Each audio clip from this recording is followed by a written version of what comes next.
Bom dia, turminha do sétimo ano, tudo bem com vocês? Hoje vamos fazer a gravação da nossa videoaula relativa ao tema 3 e 4 do nosso livro, tá? Então, por favor, abram aí comigo na página 58 do livro de vocês, tá? Vamos falar sobre seleção artificial. Nas aulas anteriores a gente falou sobre seleção natural, né? Falamos sobre Darwin, sobre Lamarck. Agora nós vamos falar sobre seleção artificial, aquela que tem ali a intervenção humana, em que o homem vai ali e age de alguma forma para poder fazer essa seleção artificial, tá? Vamos entender o que é isso melhor. Então, vamos lá. Enquanto a seleção natural é determinada pelo ambiente, ou seja, o ambiente seleciona aqueles que são mais fortes, que são mais adaptados para poder sobreviver, a chamada seleção artificial, ela é exercida pelo ser humano, tá? Se vocês olharem aí do lado, gente, na página 58, vocês vão ver imagens de cachorros lindos. Lindos os cachorros, tá, gente? E essas raças de cachorro foram desenvolvidas pelos criadores, tá? Através de cruzamentos de raças diferentes até chegar nessa raça aí, ó. Tá? Então, todos foram selecionados assim, pelas características, tá? Pelo tamanho, pela pelagem, de acordo com o objetivo de cada criador, né? Então, muitas raças de cachorro que nós temos hoje em dia é resultado disso, dessa manipulação genética, né? Da junção de outras raças, certo? Bom, para a gente compreender um pouquinho melhor sobre isso, vamos falar um pouquinho de baratas, tá? Baratas é um problema do cotidiano, né? Das nossas residências, dos estabelecimentos. Gente, barata tá ali presente, não tem jeito, né? Então, para eliminar, muitas vezes o que a gente faz? A gente vai lá, pega o spray e vai lá, mata a barata. Eu mesmo deixo isso aqui sempre porque de vez em quando mosquito aqui perturbando, né? Então tem que ter. Então, aí o que acontece? Quando a gente joga um spray numa barata, nem todas as baratas irão morrer. Ou quando a gente utiliza inseticidas, né? Como pastilha, um spray ou então pastilha, né? Cada um tem um tipo aí de inseticida que gosta de usar, né? Que tem preferência, né? As baratas que são sensíveis a esse produto, elas vão obviamente morrer. Agora, aquelas que são mais resistentes, elas vão conseguir sobreviver. E se elas sobreviveram, significa que o organismo dela ficou cada vez mais resistente. Então, da próxima vez, esse inseticida não vai mais funcionar com ela, tá? Você vai poder jogar o inseticida nela que ela não vai morrer. Por quê? Ela já criou uma certa resistência, certo? Gente, assim como é as vacinas, né? Por que a gente tem que tomar vacina? No momento, o que os cientistas do mundo todo estão à procura? Estão à procura da vacina para poder prevenir o coronavírus, né? Assim como existe diversas outras vacinas aí que já foram descobertas ao longo da história, né? Todos vocês devem estar com o cartãozinho de vacina em dia, né? Febre amarela, rubéola e todas essas vacinas aí, que é o que se demorou também muito tempo para se descobrir essas vacinas, tá, gente? Então, vacina não é uma coisa que se descobre assim, da noite pro dia. Senão a gente já teria descoberto uma vacina contra a dengue, né? Ainda não tem. Então, provavelmente também essa vacina contra o Covid-19, para prevenção do Covid-19, vai demorar um pouquinho também para ser descoberta, tá? Porque é um vírus novo, precisa ser estudado, então tem diversas coisas aí para poder descobrir. Então, isso, gente, é a seleção artificial, é a manipulação genética. Quando você toma uma vacina, por exemplo, para febre amarela, nada mais é do que você estar injetando no seu organismo o vírus da febre amarela modificado, certo? Ele vai fazer alterações ali no seu organismo, garantindo a você a resistência. Mesmo que o mosquito contaminado te pique, você não vai adquirir a febre amarela, porque o seu organismo está resistente à febre amarela, certo? Sarampo. Ultimamente tivemos aí também o surgimento de alguns casos de sarampo, né? Que já estava erradicado do Brasil há alguns anos, mas que apareceu novamente. Isso aí também tem a ver com isso, né? Com essa questão. Às vezes a pessoa não tomou vacina, ou então o vírus, né? Sofreu modificação, passou a se tornar mais resistente. Isso pode acontecer, tá? Vamos lá, voltando no caso das baratas, né, gente? Quando elas ganham resistência aos inseticidas, que às vezes é só algumas delas que ganham essa resistência, ó. Se vocês observarem o desenho que a gente tem aqui embaixo no livro de vocês, ó, vocês vão ver que foi aplicado um inseticida, né, nessas baratas, certo? Apenas uma delas sobreviveu, ó. Essa que está com a faixazinha vermelhinha aqui, significa que ela é mais resistente. Eessazinha aqui, e todas as outras que estavam do lado dela morreram. Mas ela que sobreviveu, ela vai gerar outros indivíduos resistentes como ela. Então, esses indivíduos que são descendentes dela também não irão morrer com esse inseticida, certo? Vamos agora para a página 59, seleção artificial e melhoramento genético na agropecuária. Muitas das plantas, né, gente, cultivadas e muitos dos animais domesticados atualmente são resultado de seleção artificial, né? Que foi praticada ao longo de milhares de anos pelos seres humanos. Esse processo chamado melhoramento genético corresponde ao aumento da frequência de características desejadas, em que a população de interesse comercial, né, vai ter. Então, dessa forma, o melhoramento genético, ele implica no uso de tecnologia, né, bastante avançada. Ele necessita do uso disso, o que nem sempre acontece.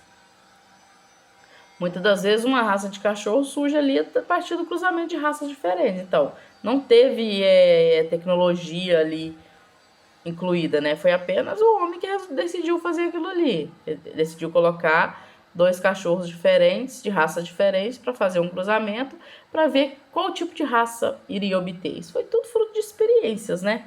Cada um testando ali para ver o que acontecia.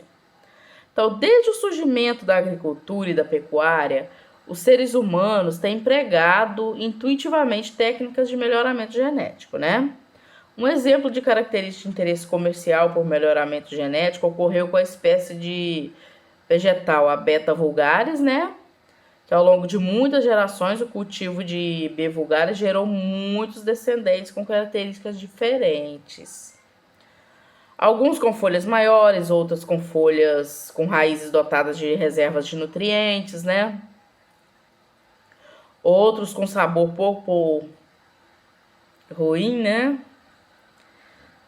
Aliás, eu não gosto muito desse vegetal, né? Não sou muito fã não, mas a gente tem que comer, né? Porque faz bem para a saúde, mas esse vegetal específico aqui que eu tô falando, não sou muito fã não, tá? Então, outros incapazes de sobreviver às baixas temperaturas. Então, ao longo do tempo, esse vegetal foi se modificando, né? Dentro dessa variabilidade, os seres humanos selecionaram espécies de maior interesse econômico, ou seja, aquelas que são mais resistentes a pragas, aquelas que são mais produtivas, né? Para poder ganhar mais dinheiro, né? Tudo é sempre em busca de dinheiro. Então, fazendo com que se produzisse apenas entre si, se reproduzisse apenas entre si. Então, aí embaixo, quando a gente está falando desses 2 vegetais, que é o A e o B, aí, na primeira imagem a gente tem a selga, tá? E na imagem B a gente tem uma beterraba. Elas pertencem à mesma espécie, sabiam disso? As diferenças de aspectos, coloração e sabor entre uma e outra deve-se à seleção artificial, mas elas são de uma mesma espécie.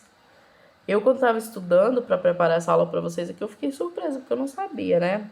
Que a selga e a beterraba eram da mesma espécie. Apenas sofreram modificações, né, genéticas e se tornaram com sabores totalmente diferentes, né?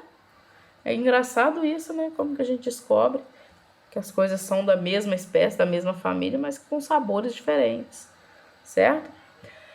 Na pecuária, gente, ocorre um processo semelhante, o que resulta nas diferentes raças e tipos de gado, tá? Por exemplo, o melhoramento genético, né, que é promovido pela seleção e pelo acasalamento de indivíduos selecionados de acordo com as características desejadas. Então, aquele touro que é forte, que é resistente, aquela vaca que produz muito leite, vai colocar vai fazer o cruzamento daquelas espécies para gerar, né, os indivíduos com alta produtividade de leite. Então, vai gerar os indivíduos ali, os animais de excelente raça, de excelente qualidade genética, tá? Então, as pessoas repetindo isso ao longo das gerações, cria-se uma variabilidade com alta produtividade leiteira, né? Sempre foi assim, né, gente? Eu que sou da roça, mesmo meus avós ali, sem ter conhecimento nenhum de tecnologia, de seleção artificial, de melhoramento genético, sem eles terem conhecimento nenhum disso, eles já faziam isso. Quando uma vaca precisava se reproduzir, o que eles faziam? Eles pegavam a vaca e ia lá no fazendeiro vizinho, onde o fazendeiro vizinho tinha um touro de boa qualidade, um touro de raça boa, e iriam colocar para fazer o cruzamento com essa vaca para poder gerar um descendente de qualidade genética superior, né? Então eu me lembro que lá na minha cidade tinha isso, se fazia muito isso, né? Inclusive levava a vaca até a fazenda do fulano de tal, do vizinho, ou trazia o touro do vizinho para poder ficar uns dias na sua fazenda, para poder fazer o cruzamento com as vacas ali que estavam, né? Para poder obter indivíduos de boa qualidade, certo? Tá vendo? Então, coitadinho dos touros que não eram de boa qualidade, ficavam lá na solidão, né? Só os touros de boa qualidade, de excelente raça genética, que iam produzir descendentes, né? Aí, de olho no tema, gente, nós temos duas perguntinhas aí para você, né? Perguntinha 1 e perguntinha 2, letra A e letra B. Vamos lá, de olho no tema. Às voltas com uma praga de lagartas em sua plantação de tomates, um fazendeiro resolveu aplicar nela um pesticida. Após a primeira aplicação, 99,8% das lagartas morreram. Na segunda aplicação, morreram apenas 90% delas. E na aplicação seguinte, somente 60% das lagartas morreram. Do ponto de vista evolutivo, o que ocorreu com a população de lagartas na plantação de tomates? Justifique. O que pode ter acontecido, gente, com essas lagartas para na primeira aplicação morrerem quase todas? Mas aí algumas sobreviveram. Na segunda aplicação, morreram apenas 90%, ou seja, 10% sobreviveu. E na terceira aplicação, morreram só 60%, ou seja, 40% dessas lagartas sobreviveram. Certo? O que pode ter acontecido para elas sobreviverem? Volta aí no que eu falei antes aí, eu estava falando lá das baratas, das vacinas e tudo mais, que vocês vão conseguir responder. Bom, vamos lá. Número 2. Leia o texto abaixo e responda. Em 2010, ocorreram no Brasil vários casos de infecção pela superbactéria KPC, que é a Klebsiella pneumoniae, né? Pneumonia, desculpa. Para conter a incidência dessa infecção, a Agência de Vigilância Sanitária, a Anvisa, né, determinou que a venda de antibióticos passasse a ser feita apenas mediante a apresentação de receita médica, a fim de diminuir os índices de automedicação. Letra A. Antes de falar da letra A, deixa eu falar aqui rapidinho com vocês, gente. Antigamente, os antibióticos eram vendidos livremente na farmácia, tá? Hoje em dia, a gente só consegue comprar um antibiótico com a receita médica e com retenção dessa receita, né? Essa receita fica lá na farmácia, ou seja, você só consegue comprar uma vez, certo? Aí o farmacêutico vai reter sua receita lá. Por que que isso acontece? Gente, porque essa bactéria aí, ela era uma superbactéria. Ela foi fruto de uso de resistência, né? Ela foi fruto de resistência. Então, era uma bactéria altamente resistente. E como que os cientistas descobriram isso? Que essa bactéria ganhou essa grande resistência? Através do uso indiscriminado de antibiótico. Ou seja, a pessoa tinha uma infecçãozinha de garganta, ia lá na farmácia, comprava um antibiótico, usava e tá tudo bem. Não, não tá tudo bem, gente.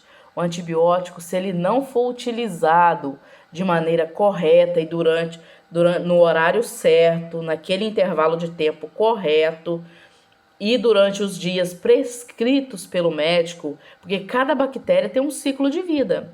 Então, se você não usar o antibiótico no tempo correto, no intervalo correto e durante os dias que o médico indicar, as bactérias que estão ali no seu organismo, elas vão ganhar resistência. Elas vão ficar resistentes a esse antibiótico e esse antibiótico vai passar a não fazer efeito mais.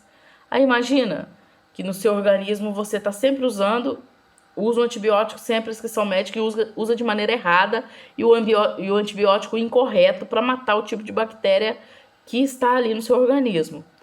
Não vai funcionar, essa bactéria vai ficar mais resistente e vai afetar ainda mais seu organismo. Você terá que usar uma dosagem mais alta possivelmente de outro antibiótico para conseguir combatê-la. E se você usar errado também esse outro antibiótico, ela vai ganhar resistência a esse outro antibiótico também, até passar um momento que não tenha antibiótico que combata essa bactéria, certo? E você vai morrer dessa bactéria. Então é por isso que a Anvisa ela proibiu a venda de antibióticos sem receita médica, sem prescrição médica, certo?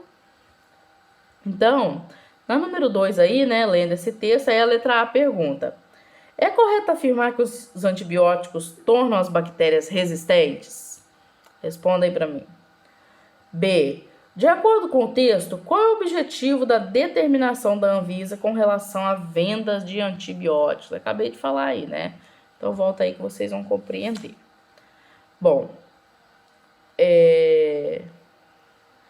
vamos para esse tema 2, ele tem pouquinho exercício, né? Só no final do tema 4 mesmo que a gente tem mais exercício para fazer. Então, vamos lá, vamos para o tema 4, vamos falar de evolução humana. Dos primeiros primatas à linhagem humana. O ser humano, né, o Homo sapiens, é um mamífero do grupo dos primatas. Dentro desse grupo pertence a uma família denominada Hominidae, tá? Que inclui também o orangotango, o gorila e o chimpanzé. Os registros fósseis mais antigos conhecidos, né, gente, de primatas datam de 55 milhões de anos atrás e foram classificados nos gêneros Plesiadaps. Estudos indicam que esses organismos habitavam florestas e viviam principalmente em árvores, tá? Onde eles se alimentavam de insetos, frutas e folhas, tá? A vida arborícola dos primatas influenciou a evolução do grupo e, portanto, selecionou adaptações. Essas características são compartilhadas por todos os primatas, tá? Incluindo o ser humano. E os diferenciam dos demais mamíferos. Entre elas pode-se destacar o dedo polegar, tá? Oponível aos demais. E a visão binocular e a vida familiar, compreendendo o cuidado com a prole. Nós, né, gente, seres humanos, temos o cuidado com os nossos filhos, Quando nasce o bebê, é o maior cuidado que a gente tem do mundo com aquele bebê. Os primatas também, né? Os gorilas, chimpanzé também parecem ter esse mesmo cuidado com os filhos, tá? Muito parecido com os seres humanos. E esse polegar, né, gente, nosso, né, muito parecido também com os chimpanzés, ele possibilita movimentos mais precisos de mão para agarrar, manusear objetos, pois permite esse movimento de pinça, né, que é de pegar ali, ó, em formato de pinça, certo? O que é importante para realizar salto nas copas das árvores, né, e até se proteger de ser mais rápido e conseguir se proteger de alguns predadores, né? E a vida familiar favorece o desenvolvimento da prole e sugere maior nível de complexidade social. Alguns estudos sugerem que os humanos e os chimpanzés compartilham de um ancestral comum, que viveu na África há cerca de 5 a 8 milhões de anos atrás. Mudanças no clima da Terra foram decisivas na evolução da linhagem humana. Em um período de alguns milhões de anos, o clima da África tornou-se mais seco e as florestas foram substituídas pelas savanas, tá? As populações que permaneceram restritas a florestas remanescentes deram origem aos chimpanzés, enquanto as populações que conseguiram sobreviver nas savanas, onde a paisagem era formada por árvores esparsas e vegetação baixa, o que não possibilita o deslocamento entre as copas das árvores, originaram as primeiras espécies de Australopithecus ou Australopithecines, palavrinha difícil de falar, né? Que marcaram o início da linhagem humana, né? Vamos lá, vamos entender um pouquinho sobre gênero e espécie, tá? Do ponto de vista, né, gente, da biologia, o ser humano é um mamífero, tá? No grupo dos primatas, então não se esqueça disso. Gênero e espécie. Gênero, gente, é um grupo dos seres que tem diversas características em comum, mas não são capazes de se reproduzir e deixar descendentes que possam se reproduzir, tá? Já a espécie é um agrupamento que está dentro do gênero formado por indivíduos, certo? Que consegue se reproduzir e gerar descendentes férteis. Assim, todos os indivíduos de uma espécie fazem parte do mesmo gênero, mas nem todo gênero fazem parte da mesma espécie, tá? Ok? Ainda assim, todos apresentam muitas semelhanças, certo? Vamos pensar no gênero dos pássaros, né, gente? Ali dentro do gênero dos pássaros, a gente tem diversas espécies diferentes, né? Mas nem todas elas conseguem se reproduzir entre si. Por exemplo, um gavião com sabiá não vão se reproduzir, né, gente? É cada espécie ali com o seu, com o da sua espécie, tá? Vamos lá. A evolução da linhagem humana. Agora estamos na página 61, tá? A evolução da linhagem humana. Há aproximadamente 4 milhões de anos surgiram os prováveis ancestrais dos humanos, os australopithecus, capazes de se locomover sobre duas pernas, capacidade denominada bipedia, né? Ou seja, ser bípede, o que lhes permitiu caminhar pelo terreno aberto da savana. O ambiente do continente africano continuou a mudar, tornando-se ainda mais seco e árido. Essa condição ambiental levou muitas das espécies dos australopithecus à extinção. Contudo, algumas linhagens sobreviventes evoluíram e há aproximadamente 2,5 milhões de anos deram origem ao gênero Homo, ao qual nós pertencemos, né, gente? Entre as características adaptativas desse gênero estão a adoção de postura ereta, né, associada à bipedia, os maxilares menos projetados para frente, indicativos de uma dentição mais simples, né?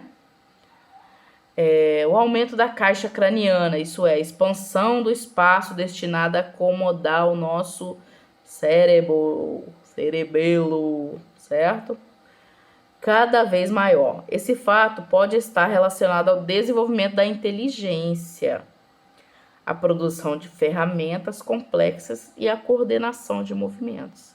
Então, gente, com o aumento da caixa craniana, aumentou também-se a massa encefálica e com isso acredita-se que aumentou também a inteligência, né? Até chegarmos aonde somos hoje, né?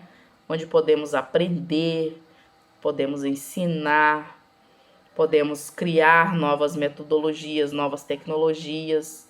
Olha tudo que o mundo evoluiu de um tempo para cá. Olha quanto o nosso mundo ficou tecnológico de 10 anos para cá. Quanta coisa mudou. Os pais de vocês devem lembrar. Vocês não, mas os pais de vocês devem lembrar do celular que parecia um tijolão pesado pra caramba, né? Olha como que os celulares de vocês hoje em dia estão. Olha como que a nossa maneira de se comunicar com o mundo evoluiu, né? Isso tudo é fruto da inteligência humana. Isso é tudo fruto da evolução humana, tá? Pessoas cada vez mais inteligentes e cada vez mais capazes de produzir tecnologia. Então, isso é a modificação, né? Ao longo dos anos. A espécie com parentesco mais próximo do nosso é o Homo neanderthalis, né? Também conhecida como homem de Neandertal. Neandertal, tá? Surgiu por volta de 500 mil anos atrás e compartilha com o Homo sapiens um ancestral comum, o Homo erectus. A espécie Homo sapiens surgiu na África entre 200 e 150 mil anos atrás. Mais tarde, populações dessa espécie migraram para outros continentes, começando pela Europa e pela Ásia. Ok? Aí no livro de vocês, ó, na trilha de estudos aí, tem a reconstituição do homem de Neandertal, tá? Os integrantes desse grupo tinham uma constituição corporal mais forte, apesar de serem em média mais baixos, cerca de 1,60, né? 1,60 m de altura, que o Homo sapiens, certo? Evidências indicam que os neandertais tenham convivido com os antigos Homo sapiens, mas foram extintos a competir com eles no mesmo ambiente, né? Aí tem duas perguntinhas aí para vocês, de olho no tema. Cite características compartilhadas pelo ser humano e com os outros primatas, certo? Ou seja, com o chimpanzé, com o gorila. 2. Durante a aula de ciências, um aluno fez a seguinte afirmação: os seres humanos evoluíram dos chimpanzés. Você concorda com ela? Justifique. Aí é a sua opinião, tá? Você vai escrever se concorda ou não, se você aceita essa ideia ou não, tá bom? Aí é com vocês. Vamos lá. Coletivo de Ciências, ainda na página 61. A arqueóloga que batalha para preservar os vestígios dos primeiros homens das Américas. Dona de uma história que se confunde com o do Parque Nacional da Serra da Capivara, no Piauí, Nied Guidon batalha há cerca de quase 40 anos para manter intactos os mais importantes registros da saga dos primeiros homens a pisarem no atual território nacional há mais de 20 mil anos. Foi por iniciativa dela que em 78 o governo brasileiro criou o Parque Nacional da Serra da Capivara, tá? E também foi por meio dessa paulistana que as descobertas do sítio arqueológico do Piauí ganharam destaque internacional, tá? Em 86, ao serem publicadas na prestigiada revista científica britânica Nature, tá? Olha, o estudo provocou controvérsia ao sustentar o achado de artefatos humanos de mais de 30 mil anos. Até então, a data mais aceita para o início da presença do homem nas Américas era bem mais recente, tá? Virando a página agora, a gente chega naquela listazinha de exercícios que normalmente a gente tem ao final de a cada 2 temas, né? A cada 2 temas a gente tem uma lista grande de exercícios. Então vamos lá. Atividades, organizar o conhecimento. As atividades são relativas aos temas 3 e 4, tá? Que eu acabei de explicar para vocês. Vamos lá. Em uma tabela, compare a seleção natural e a seleção artificial, indicando semelhanças e diferenças entre elas, tá? 2. Cite 2 exemplos do uso de seleção artificial. Aí é com vocês. Vocês podem pegar dos exemplos aqui que eu já citei, tá? E escrever. 3. Quais são as principais características que distinguem os primatas dos demais mamíferos.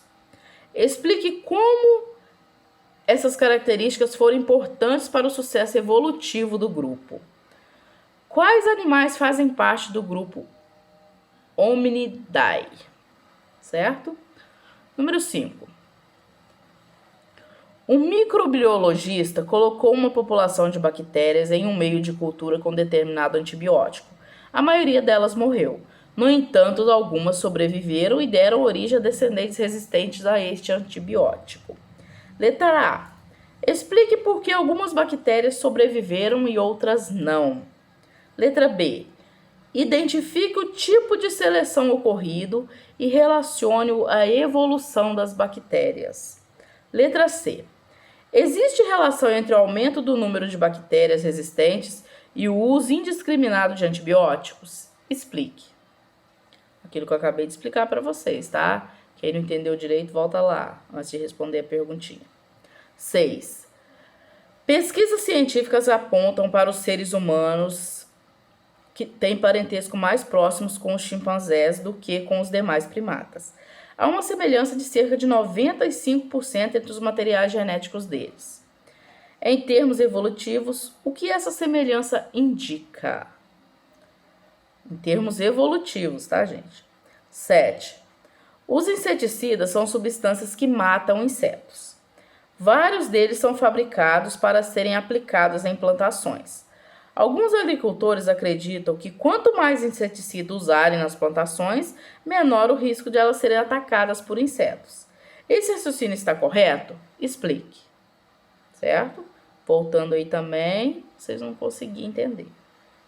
Vamos lá, número 8. Leia o texto, observe as imagens e faça o que se pede. Recentemente, o trabalho de detetive realizado por botânicos, geneticistas e arqueólogos conseguiu identificar um ancestral selvagem do milho. O ponto de partida para sabermos de onde a planta atual se originou, o que possibilitou determinar quando os povos antigos começaram a cultivar o grão e utilizá-lo em suas dietas. Alguns cientistas descobriram evidências de que o milho seria parente de uma planta pouco provável, uma espécie de grama mexicana chamada de teoscinto. Eles descobriram que todos os milhos eram geneticamente mais similares a um tipo de teoscinto do Vale do Rio Balsas, no sul do México, sugerindo que esta região foi o berço da evolução do milho. Além disso, ao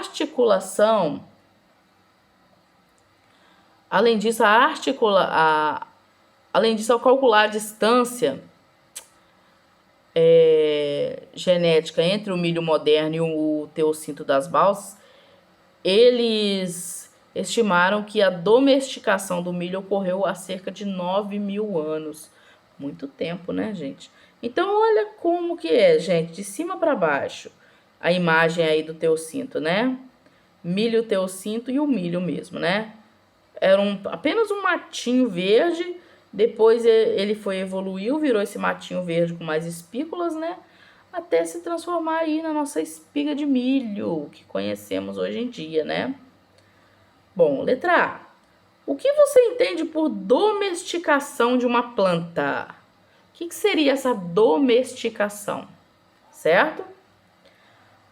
Por meio de qual processo ocorreu o desenvolvimento do milho atual a partir de seu ancestral silvestre? O que vocês acham? Por meio de qual processo? Seleção natural ou seleção artificial? Vamos lá. 9. Aprendemos que as espécies Homo sapiens e Homo neanderthalis surgiram de um ancestral comum. Quais são as características que diferenciam essas duas espécies? Faça uma pesquisa para levantar informações sobre elas e construa um infográfico que mostre as características exclusivas de cada espécie. Depois realize com os colegas uma mostra de infografia. Vai lá, gente, pesquisa o que é infográfico. Vai lá no Google e pesquisa infográfico Homo sapiens e Homo neanderthalis, tá? vocês vão ter ideias ali de como se monta um infográfico. O que que é um infográfico, tá? Infográfico, gente, é um gráfico que tem algumas datas, que tem algumas informações e que também possui imagens ali no meio, tá? Certo? Mas vocês pesquisam lá. Vai lá no Google e pesquisa. Infográfico Homo sapiens e Homo neanderthalis. Vocês vão conseguir entender. Compare as diversas formas de apresentar o mesmo dado e verifique como variam os destaques de cada infográfico, tá? Aí agora nós vamos para a página 63, né? Já estamos quase encerrando, falta só algumas paginazinhas para a gente encerrar, né? Essa unidade aí, a unidade 2. Seleção natural e a diversidade dos bicos das árvores. Você já notou a diversidade de tamanhos e formatos de bico das árvores?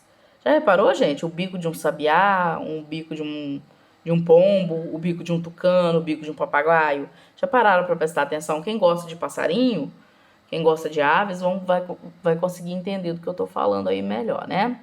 Compare, por exemplo, o bico de um tucano com o de um beija-flor. Você já se perguntou qual é o motivo dessa diversidade? Para compreender melhor a origem dessas diferenças, vamos recorrer a uma espécie de ave hipotética. Ao longo da evolução, os indivíduos dessa espécie, cujos bicos tinham um formato mais apto à cultura de alimentos disponível, tiveram mais chance de sobreviver e de se reproduzir. Dessa forma, foram selecionados pelo ambiente e depois de muitas gerações, essas características foram fixadas na população. Agora, vocês vão fazer uma atividade para mim que vai dar um pouquinho de trabalho, tá? Mas não fiquem bravos comigo, que é para avaliação, é para nota de vocês, tá? Nesse bimestre, tá? Então, vai ser uma das formas de avaliação que eu vou fazer com vocês, vai ser através desse trabalhinho. Vocês vão fazer o seguinte, ó, vocês vão separar o seguinte material. São 20 sementes de amendoim, tá? Ou seja, 20 grãozinhos de amendoim. 20 de feijão, né? Acredito que feijão cru todo mundo tem em casa, né? O amendoim é que eu não sei se terão, né? Mas o feijão vocês têm em casa, sim. E grãos de milho cru, tá? Quem tiver aí também os grãos de milho. O feijão com certeza vocês têm. Não sei se terão o amendoim e o milho, né? Vocês também vão precisar de pinça. Pode ser a pinçazinha que a mamãe usa para fazer a sobrancelha, tá? Não tem problema não. Vão precisar de tesoura com ponta arredondada, né? Claro. Nada de tesoura de ponta afiada, tá? Sempre tesoura de ponta arredondada, ó. Então, pode pegar uma pinçazinha, tá? A minha tesoura aqui não é de ponta arredondada, mas é de vocês aí, que eu não sei se eu tenho aqui. Não, não tenho. Tô sem tesoura de ponta arredondada aqui na minha escrivaninha. Tá? Realmente não tenho mesmo. Mas vocês conhecem a tesoura de ponta arredondada, né? Aquela que vocês compraram no material de vocês. Então, não seja de ponta fina para não se machucarem, tá? Vocês vão precisar de prendedores de roupa, né? Vai lá no varal, cata os prendedores de roupa da mamãe. Bandejas, né? Bandeja ou prato, né, gente? Qualquer recipiente que sirva para você colocar os grãozinhos, tá bom? E um relógio ou cronômetro do celular de alguém, tá? Porque com o celular de vocês vão estar fazendo a gravação. Pra mim, que eu quero isso em forma de vídeo, tá? Vocês podem fazer aí com os familiares de vocês. Faz uma competiçãozinha aí entre os irmãozinhos, entre a mamãe e o papai, pra ver quem consegue mais, tá? Vamos lá. Qual vai ser o procedimento, então, dessa experiência? O que vocês vão fazer? Em trios, né? Espalhe os grãos sobre as bandejas. Cada um de vocês deve escolher uma das ferramentas, né? Pinça, tesoura ou prendedor. Então, são 3 participantes. Escolha 3 participantes da família aí. Seja 2 irmãozinhos, quem tiver, quem não tiver irmãozinho. Pega a avó, pega o avô, pega o papai, pega a mamãe, tá? E vamos fazer a experiência. São 3 participantes, então. Cada um vai escolher, são 3 bandejas, né? Então, vamos lá. Cada um vai escolher 3 bandejas ou 3 pratos, tá? Pega o de plástico, se tiver em casa, tá bom? Ou bandeja de plástico, porque é melhor, porque não corre risco de cair no chão e quebrar, né? Então, vocês vão pegar. Cada um vai escolher uma ferramenta. A pinça, tesouro ou o prendedor de roupa, tá?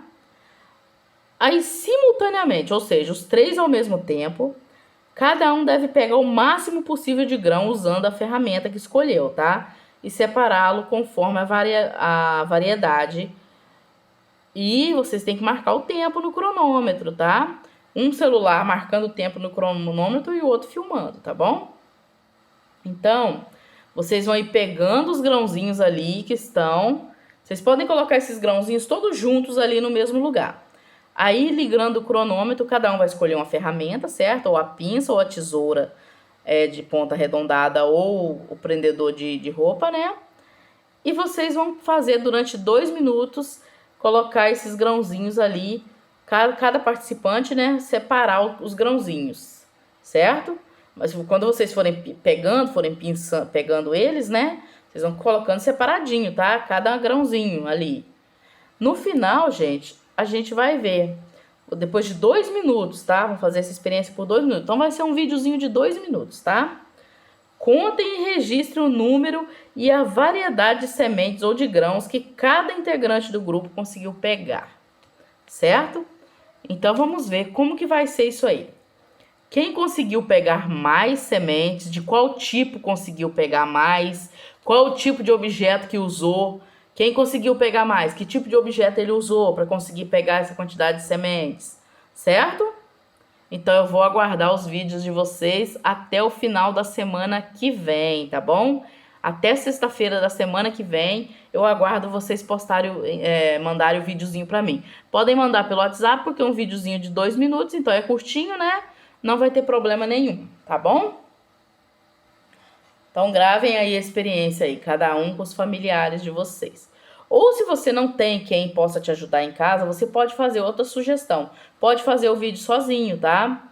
Vai lá, grava primeiro você fazendo com a pinça. Você vai pegando com a pinça em 2 minutos, vê quantos grãos de cada tipo você consegue pegar em 2 minutos com essa pinça, tá? Depois faz com a tesoura, em 2 minutos, quantos grãos você consegue pegar. Depois faz com o prendedor de roupa, quantos grãos você consegue pegar. Depois você registra isso aí, tá? Então vamos lá. Agora é a hora da gente organizar esse conhecimento aí, né? Numa tabelinha, vocês vão fazer o seguinte, de acordo com essa experiência que vocês vão fazer. Vocês vão fazer o seguinte: elaborem a tabela com os resultados obtidos pelo grupo. Ela deve relacionar a ferramenta que você utilizou, né? E o número de tipo de grão que você conseguiu pegar. Por exemplo, Joãozinho utilizou a pinça, conseguiu pegar 7 grãos de amendoim, 5 grãos de feijão e 12 grãos de milho, certo? Aí vem lá, Mariazinha. Mariazinha utilizou a tesoura. Mariazinha conseguiu pegar 5 sementes de amendoim, 2 grãos de milho, 5 grãos de feijão, certo? Tudo numa tabelinha, tá, gente? Monta essa tabelinha aí pra mim, ok? E manda pra mim nos exercícios, tá? Mas o videozinho eu quero que vocês façam e mandem pra mim mostrando vocês fazendo a experiência, tá? Porque é uma das nossas avaliações do bimestre, então não pode esquecer. Aí, interpretar e relacionar, ainda na página 63, né? Para as atividades a seguir, imagine que cada integrante do trio representa uma espécie de ave diferente. Então, cada um de vocês que participou dessa brincadeira aí representa uma espécie de ave diferente. Qual das 3 aves é mais bem adaptada para comer o grão de milho? Justifique. Certo? Ou seja, qual das espécies de aves? Aquele que usou a tesoura, aquele que usou a pinça ou aquele que usou o pregador? Qual deles conseguiu captar mais sementes de milho? Justifiquem. 3. Qual das 3 aves consegue se alimentar de uma variabilidade maior de grãos?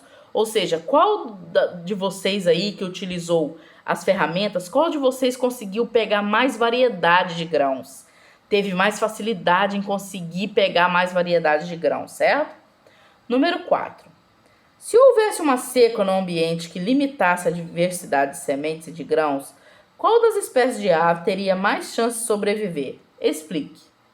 Certo? Com certeza vai ser aquela espécie de ave, né, que conseguiu pegar diversos tipos de semente, conseguiu captar mais sementes diferentes, ok? Certo? Então a gente encerra a página 63 aqui. Aí, Na página 64, tem um texto, tá? Que fala sobre raças humanas, tá bom? Vocês vão ler esse texto para mim, certinho? E vão responder as perguntinhas 1 e 2 aí, tá? Esse texto fala sobre a questão de racismo, tá, gente? Essa questão de racismo, tá bom? Que existe na nossa sociedade, né? Não adianta a gente tentar dizer que não existe, porque existe, tá? E todos nós sabemos disso. Então, vocês vão ler esse texto e vão responder para mim as perguntinhas 1 e 2, tá? Depois também tem um outro exercício aí da parte de compartilhar, tá? Mas aí, isso aí a gente não vai fazer agora, tá bom? Porque eu já pedi a gravação do vídeo. Se eu pedir para vocês fazerem outra gravação aqui, pra gente poder debater esse tema, vai ficar mais difícil. Mais pra frente a gente vai fazer isso aí pelo Zoom, tá bom? Provavelmente na semana que vem eu vou marcar uma data com vocês. Acredito que todos tenham a ferramenta, né? Onde a gente vai fazer esse debate aí pelo Zoom, tá? Certinho? Então, essa parte de compartilhar, vocês deixam que depois a gente faz o debate, tá? Faz um debate sobre o Zoom, no Zoom, tá? Aí, ó, vocês podem marcar no final da página 65 aí também, como foi o seu desenvolvimento ao longo dessa aula, né? Por exemplo, procurei compreender completamente as indicações e o texto antes de iniciar o trabalho. Se sim, marca ela. Ouvi meus colegas com calma e atenção, considerando as ideias e opiniões deles. Considerei as opções possíveis e suas consequências. Pensei antes de falar e agir. Procurei desenvolver a melhor estratégia para alcançar meus objetivos. Mas isso aí a gente vai fazer depois na nossa aulinha que a gente vai fazer no Zoom, tá? Então, eu vou marcar a datazinha para vocês. Provavelmente vai ser no nosso horário de aulinha de ciências semana que vem, tá? Onde eu entrarei com vocês, estarei enviando o link para vocês. Ou a senha de acesso e a chave, né? Para vocês poderem entrar no Zoom para a gente poder fazer essa questão do compartilhar, para a gente fazer junto, né? Certinho? Aí depois vocês vão marcar isso aqui, tá bom? Só depois que a gente fizer essa aulinha. Aí, virando a página aí de vocês, na página 66 agora, a gente fala do rosto que vem da pré-história, certo? Para a gente fechar aí, falando aí de compreender um texto, né? Vamos fazer uma interpretação desse texto, né? Na imagem A aí, tá, gente? É um trabalho de reconstituição de um rosto, se vocês forem observar. Nessas duas imagens que nós temos aqui, ó. Certo? Olha aí no livro de vocês, acompanha comigo na página 66. Figura A. Trabalho de reconstituição de um rosto a partir de um molde dos ossos do crânio de um fóssil. Os pinos colocados em pontos específicos indicam as espessuras do tecido, tá? Moles, né, músculos e peles que recobrem a região. No modelo B aí, modelo B, modelo de rosto reconstituído, né, a partir do esqueleto. Em Stonehenge, o esqueleto foi enterrado há cerca de 5.500 anos e pertenceu a um homem que tinha entre 25 a 40 anos de idade. Nossa, gente, perfeito como eles conseguiram fazer a reconstituição do rosto, né? Ficou excelente. Vocês já viram, gente, em Hollywood, que eles conseguem fazer estátuas que parecem de verdade dos artistas, são idênticas. Provavelmente eles utilizaram essa técnica aqui, né? Para poder fazer essas esculturas tão perfeitas ali, como se fossem do ser humano. Vamos lá. Agora na página 67, como trabalha um paleoartista? Não é paleontologista, tá? É um paleoartista. Para modelar a boca, leva-se em conta a disposição dos dentes. A largura, por exemplo, é determinada pela distância entre os caninos. O nariz é uma das partes mais difíceis de reconstruir. A forma é deduzida pela conformação dos ossos nasais. O tamanho dos olhos depende das dimensões das cavidades, né, oculares no interior do crânio, enquanto a idade e a etnia contribuem para definir a sua forma. Para incrementar o realismo das cabeleiras dos hominídeos mais antigos, usa-se cabelos humanos e pelos de iaque, o boi tibetano, né? Um tipo de boi que tem no Tibete, né? A ciência com certeza presta aos especialistas uma grande ajuda. A análise dos restos nos revela o grupo humano, a idade no momento da morte, o sexo, as moléstias. Moléstias são doenças, né? Que o indivíduo sofria, a presença de eventuais defeitos, né? A dieta, o clima, as condições de vida. E tudo isso implica uma reconstrução mais acurada e precisa. O aspecto artístico intervém para dar uma alma à pessoa reconstruída, né? Mas sempre com grande rigor científico. A ajuda de anatomistas, paleontólogos e arqueólogos é fundamental para decidir a cor da pele, o aspecto dos cabelos, inclusive saber em que fauna e flora vivia o sujeito, né? Ajuda. Se, por exemplo, os animais que conviviam com o hominídeo a ser reconstruído eram similares àqueles que compõem hoje a fauna africana, significa que o clima era tórrido e a pele e os cabelos inevitavelmente escuros, tá? Certo? Então agora vocês vão responder as perguntinhas que estão aí para mim, tá? Na página 67, tá? Que é obter informações, que é a 1, 2 e 3, interpretar a 4 e 5, refletir a 6 e compartilhar a 7, ok? Certinho? Essa foi a nossa aulinha de ciências, tá? Dos temas 3 e do tema 4, tá? A gente encerra aí, então. Nossa próxima aula a gente entra já na unidade 3, tá bom? Semana que vem fazendo correção com vocês, tá? Beijos e até a próxima aula e se cuidem, tá bom? Tchau!